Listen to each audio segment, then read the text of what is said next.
Straight ahead is a look at the day's news on All Things Considered. This is WHYY-FM Philadelphia, WNJN-FM 89.7 Atlantic City, WNJZ 90.3 Cape May Courthouse, WNJB-FM 89.3 Bridgeton, WNJM 89.9 Manahawkin, and WNJS-FM 88.1 Berlin. Financial markets are surging today ahead of the close. The Dow up 4.47% at 27,076. The Nasdaq at 89.72 is up 3.32%. More on today's business numbers and business news on Marketplace ahead at 6:30 this evening. Supporting WHYY Art Yard, a contemporary art center in Frenchtown, New Jersey. Presenting the electric guitar trio The In-Betweens on Saturday, March 14th for the opening of their international tour. Tickets at artyard.org. It's going to be pretty close. We may be up by a few, Biden may be up by a few, but I think we go forward basically neck and neck. Bernie Sanders reflects on how the race has changed after his disappointing Super Tuesday performance. It's Wednesday, March 4th, and this is All Things Considered from NPR News. I'm Ari Shapiro. I'm Molly Cornick. Health in Seattle are dealing with the spread of coronavirus. But we are asking parents if they speak up their child is sick or they want to keep their student home, they need to do so. We will excuse those absences. This is the latest from Tennessee on this week's destructive tornado. And we'll continue our conversation with Hillary Clinton about the new documentary that tells her story. People still believe in weird, wacky things about me because they've been told over and over again that I kill people, I rob people. I mean, who the heck knows what they're told? First, the newscast. Live from Washington, former Vice President Joe Biden expands his lead in his march toward the Democratic presidential nomination. The projected winner of Maine's primary on Super Tuesday picks up 11 more delegates. Further bolstering his bid, Biden has also picked up another major endorsement from Michael Bloomberg. The former New York City mayor announced this decision as he suspended his presidential campaign. We have more from NPR's Bradley Booker. Billionaire businessman Michael Bloomberg, who supports in New York today, defeated the stars with uniting behind a candidate. Best shot to do so. After yesterday's vote, it is clear that candidate is my friend and a great American, Joe Biden. Bloomberg spent $500 billion of his personal fortune on TV ads across all Super Tuesday states. NPR's Braxton Booker. Well, Bloomberg's out, and Senator Elizabeth Warren, another candidate who did not fare well in yesterday's contest, is now said to be examining her status in the race. Here's NPR's Asma Khalid. Elizabeth Warren is talking to her team about the path forward. That's according to one of her aides. Warren was able to win a single one of the 14 states that voted on Super Tuesday. She it's the 15% threshold needed to collect any delegates. But perhaps most surprising, she came in third place in her home state of Massachusetts, where she serves as senator. NPR's Asma Khalid reporting it's quickly coming down to the contest. Trailing Joe Biden heading into more critical contests next week, Senator Bernie Sanders says the campaign he's running is like no other. There has been never a campaign in recent history which has taken on the entire political establishment, and that is an establishment which is working frantically to try to defeat us.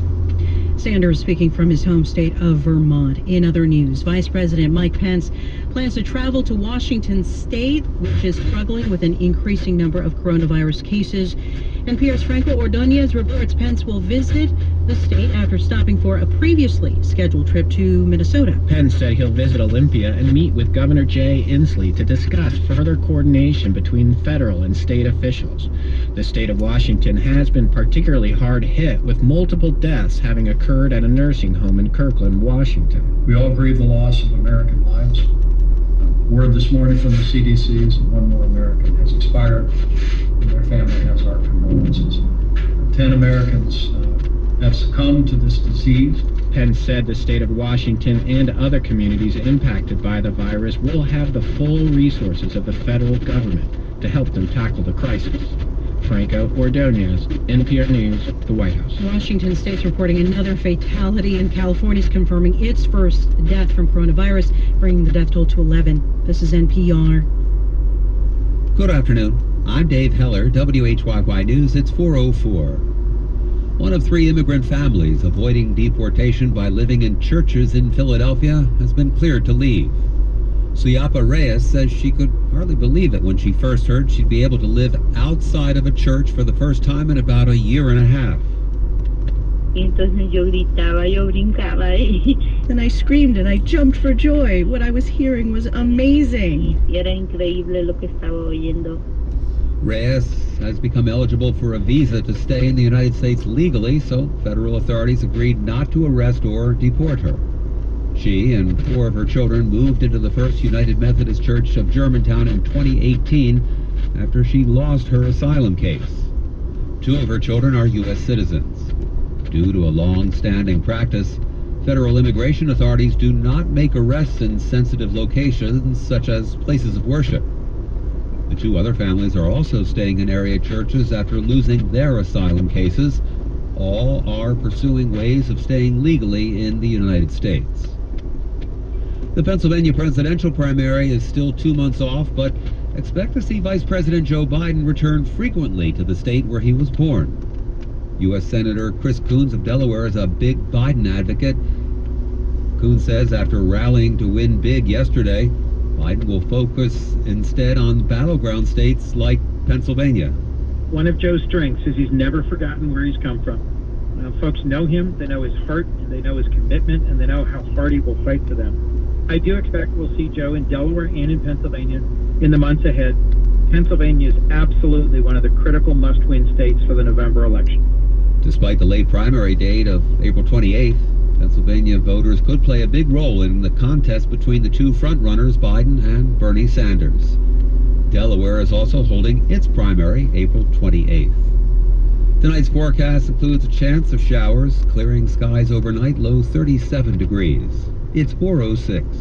Support for NPR comes from NPR stations. Other contributors include CFA Institute. CFA charter holders are wealth managers committed to helping unlock opportunities for their clients' ambitious wealth goals. Learn more at therightquestion.org. And the Annie E. Casey Foundation. It's All Things Considered from NPR News. I'm Audie Cornish. And I'm Ari Shapiro. The Democratic presidential contest is quickly becoming a 2-candidate race. Former New York City Mayor Mike Bloomberg suspended his campaign today and endorsed former Vice President Joe Biden. That's after Biden's strong showing last night, Super Tuesday. Biden currently holds a delegate lead over Vermont Senator Bernie Sanders, who had this to say earlier today. Now, I haven't seen the latest delegate count, but my guess is that after California is thrown into the hopper, it's going to be pretty close. We may be up by a few, Biden may be up by a few, but I think we go forward basically neck and neck. NPR political correspondent Scott Detrow is with the Sanders campaign in Burlington, Vermont. Hi, Scott. Hey, Ari. So tell us what else Sanders said at that news conference today that we just heard a snippet of. He really clarified what we've been hearing from the Sanders campaign for the last week or so, and that is they are going to focus going forward on sharp critiques of former Vice President Joe Biden's record, particularly his long voting record in the Senate. Here's what Sanders said today. Joe Biden is somebody I have known for many years. I like Joe. I think he's a very decent human being. Joe and I have a very different voting record. Joe and I have a very different vision for the future of this country.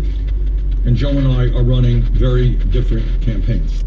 And take Sanders as his word, he does personally like Joe Biden, but he sees issues as very fair game, and he is going to be criticizing Biden's track record, his vote for the war in Iraq, his vote for trade deals like NAFTA, for a bankruptcy bill that is very unpopular with large chunks of the Democratic base. He's going to be doing that a lot going forward, and this morning the Sanders campaign announced that they are featuring these issues in ads they are going to be running soon. That NAFTA vote on an ad that runs in Michigan, and Biden's past position of wanting to rein in Social Security in Florida. Very on-point topics for those 2 states. Yeah. What did Sanders say today about voter turnout? Because for months he's been promising that he can turn out young voters, infrequent voters, and so far that just hasn't happened.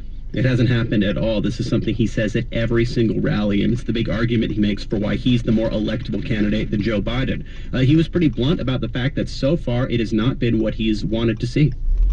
Have we been as successful as I would hope in bringing young people in? And the answer is no. We're making some progress. But historically, everybody knows that young people do not vote in the kind of numbers that older people voted. I think that will change in the general election, but I am be honest with you, we have not done as well in bringing young people in political process. It is not easy.